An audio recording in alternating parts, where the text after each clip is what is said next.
Hello, you wonderful people. Welcome back to the channel. It's just me today, and we will be talking about how you can audit your own Instagram profile and posts so that you can know what's working and what's not working, so that you can throw out what doesn't work and double down on what does.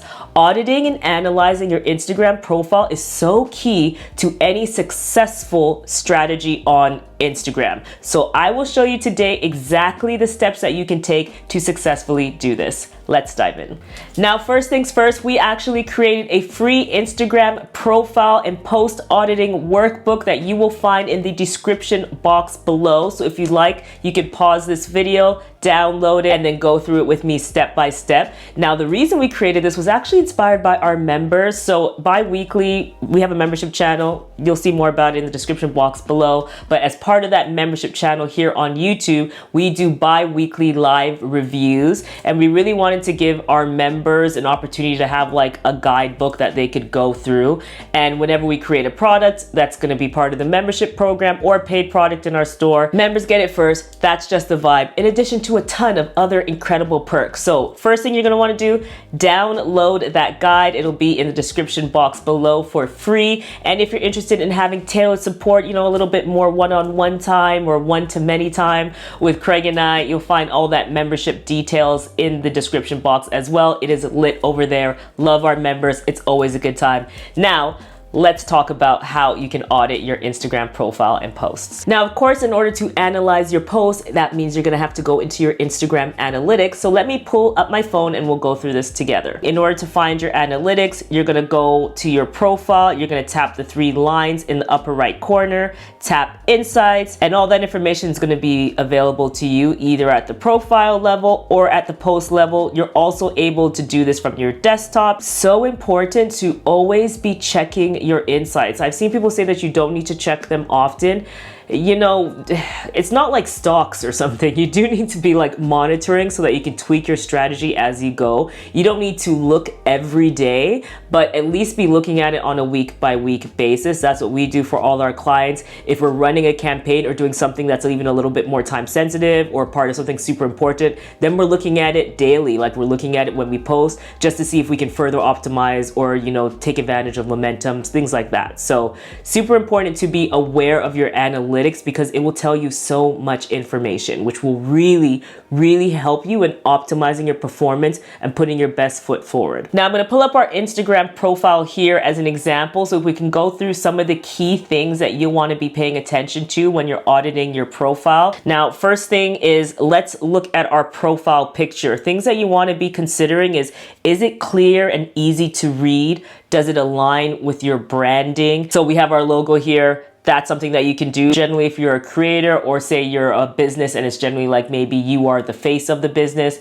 that's usually a time where you'll put your face there. Always nice to be smiling and clear and making sure that it's a high quality image of you, not blurry, and you're not too far away. And if you could do something to jazz it up a little bit, like add a little ring around it to make it a little bit more colorful or stand out with your branding, that's also fun as well. But make sure that it's either a clear photo of you or something that represents your brand. Like say it could be a very new product that you just released that clearly represents your brand. Like Stanley could do a Stanley cup, for example. Coca-Cola could do a Coke can, things like that. And then you want to think about your username. So ours, it's High Season Co. It represents our brand. You want to be thinking about, is it easy to remember and is it easy to search for, and does it really represent your brand? Does it have a ton of underscores and things like that that distract from or make it difficult for people to find you perhaps? Those are the kinds of considerations you want to make when you're setting up your username. And a side note is that you want that handle, that username, to be consistent across the board. So for any social platform that you have, the best case scenario is that it's the same across the board. That's why I love launching new accounts, because you get to make sure that happens. When you think about High Season Co., you can find us at High Season Co. everywhere, which makes it super easy to find us on any platform. Now your bio, this is so important because this is where you clearly state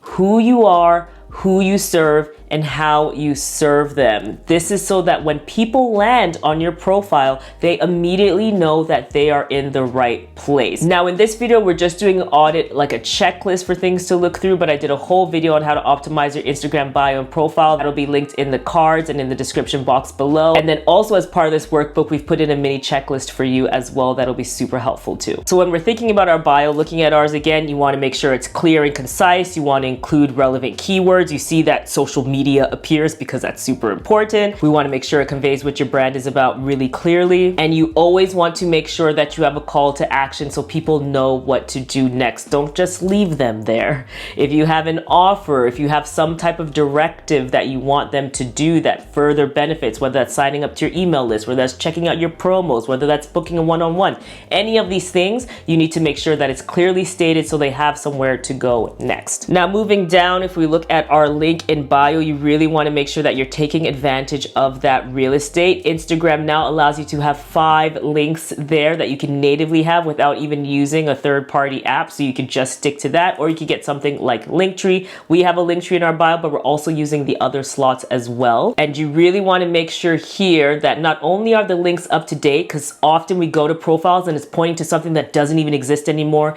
whether it be an old event or an older product, something that's like an offer that doesn't exist. You do not want that. You never want something to feel outdated when someone comes to your profile, right? And then another thing you want to consider is that at least it goes to one landing page that will eventually lead people to your offer if it doesn't directly lead them to your offer. And then of course our highlights. Too often we see that people are not leveraging the highlights. They're so important. So when we're thinking about quick things, if you look at our highlights here, they are organized and they are clear by each topic. It's very obvious what each highlight is. They're consistent. They showcase our most important content. We have our services, proof of like the work that we've done, all the things that make sense for a service-based brand. It's exactly, if you're selling services, you definitely want like proof in there. You want the about you, all the things that will make people want to work with you, telling them how they can work with you. If you have products, of course, you'll be showing your products. If you own a restaurant, your menu should be in there, beautiful food pictures of your menu. If you own a cafe, same thing. No matter what you do, if you are a creator and it's not even that you're product-based, you'll want to showcase your best content in there. You want to showcase maybe key brand partnerships. You want to have things that have affiliate links in there. We have had clients, I've talked about this on the channel before, one of our hotel brand clients, we would have people that would be like replying to stories from like 2022, just like years before, asking about like, oh, one of the units, and just asking general questions because they're actually going through even the older highlights to get inspiration on what rooms to book. People do go through highlights. You do not want to miss out on that opportunity to have just kind of like sales and things working for you in the background, or things that will further reinforce why someone should care about what you're doing on the platform. So definitely do not sleep on your highlights. Highlights have been important for way too long to be sleeping on it. And if you watched our most recent video where we talked about major updates and features that are coming to the platform, one of them that they're testing right now is adding highlights to the middle of the feed. So even giving more attention to highlights. And then another thing you really want to look at are your pinned posts. So making sure that you are leveraging that section on your profile, but also in your Reels feed, and feel free to switch these up, you know, to give people more of an opportunity to see a diverse amount of content. But make sure in those pinned posts, something is relevant to your story, something that is an explainer of who you are. A second thing points to your offer, so something that you sell or something that drives people to an eventual offer, an eventual sale, like your email list via freebie, or like a course that you have, something, whatever that makes most sense for you, whatever you are selling, make sure that that is pinned and clearly there. And for that third slot, we typically recommend that you put a piece of content in there that best represents your top content. So either a top performer that already did well, because that's a little bit of social proof that you get, or just a piece of content that best represents what people can expect from you when they decide to follow you. Again, inside of the workbook, there's actually a checklist there for you, so you can go through every single one of the things that I mentioned here and then action them as you go. Now let's talk about the post audits. Honestly, I love post audits. Like, I love sitting down, looking at the analytics. Call me a nerd, I love the data, but I love sitting down, going through our posts for all of our clients and understanding what's working the best and spotting the patterns.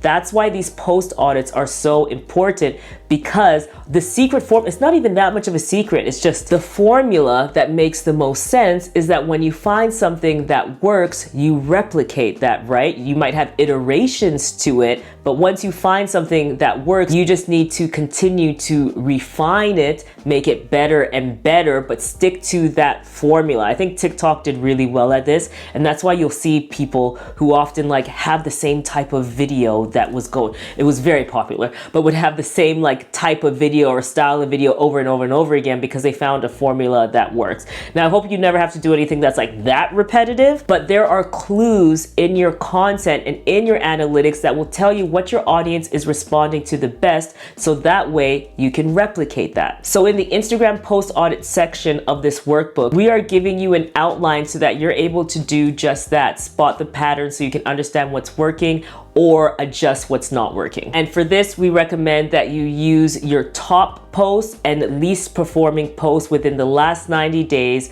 by going through your analytics. Now, if I pop it up here, you'll see that you have the opportunity to look at your content format, your caption lengths, the volume of hashtags you use, and then outline your key engagement metrics and a few other things related to your creative copy and design.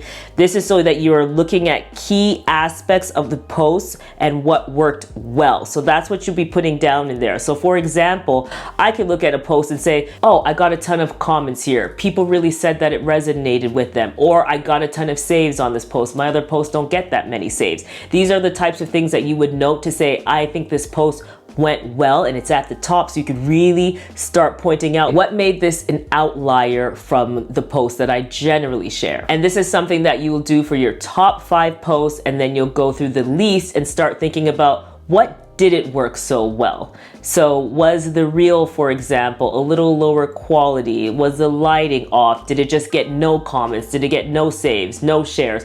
What are the things that you wish happened that did not happen? Once you've had an opportunity to note down those analytics and point out exactly what worked well and what didn't work well, you'll move through to the next page here, which allows you to spot those patterns and insights. So this is where you'll identify the commonalities in the content you've posted to see what consistently performed well and what didn't. So think about the common themes, the topics that you might have spoken about. Think about the content types and formats. So what pillars were they part of? Because there might be content pillars that you have that are working better than others, which means that type of content is resonating more with your audience. That's really important to understand. You may also notice a consistency in the posting times where you're posting in the morning and you notice your engagement's the best in the morning. Those are the patterns that you'll want to spot. And this is the section where you'll do that. Now, once you've gone through those patterns and identified them, you'll move down into the next section, which is your strategy adjustment. So this is where you'll say,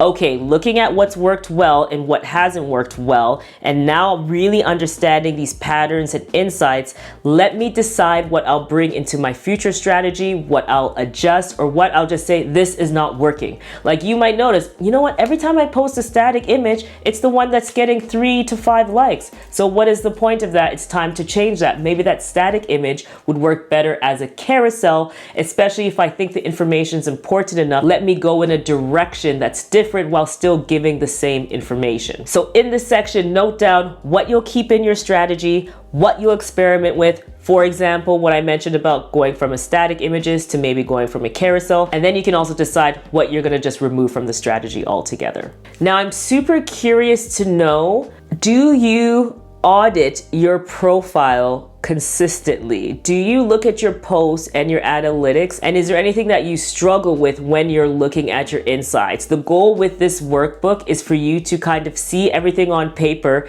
based on your social strategy. So for example, if one of the objectives in your social strategy is to increase engagement, then you're gonna wanna go with the posts and double down on the post types that got you the largest engagements. And even if that's okay, these posts are getting 13 likes or 20 likes and the other ones are getting 1 or 2, start going in the direction of the one that's giving you like the 20. That's important. That is actually giving you information that you should act on. Now, all of this, of course, is based in having a social media strategy. So if you don't have a strategy, definitely check out this video where we break it all down on how to create one for Instagram and for all the other social platforms as well. Thank you so much for coming back to watch another video. I hope it was helpful. Give me a thumbs up if you did like the video and check out this video next. I think you'll find it super helpful. See you in the next one. Bye.